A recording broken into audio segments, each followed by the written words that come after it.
Dans une petite ville de Palestine, Azim, un jeune garçon de 10 ans, vivait avec sa famille.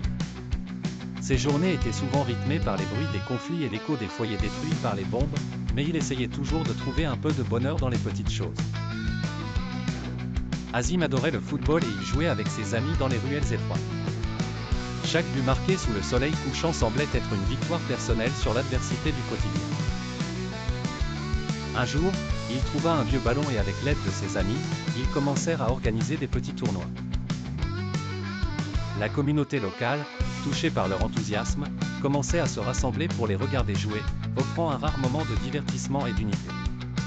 Un soir, après un match particulièrement intense, la tranquillité fut brisée par une explosion proche.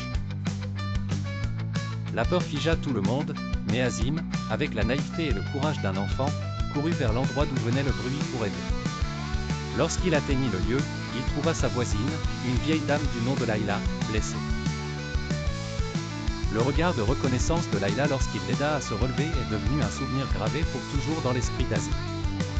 Une nuit particulièrement calme, la famille d'Azim s'assembla autour d'une petite bougie, la seule source de lumière dans la pièce. Pour écouter les histoires que grand-père racontait. Ces récits des jours plus paisibles remuaient l'espoir en chacun d'eux.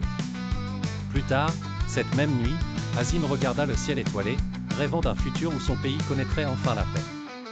Ce rêve devenait sa force, sa motivation à se lever chaque matin face à l'incertitude et aux défis. Son espoir ne se dissipa jamais, devenant un phare pour lui et pour tous ceux qui partageaient son rêve.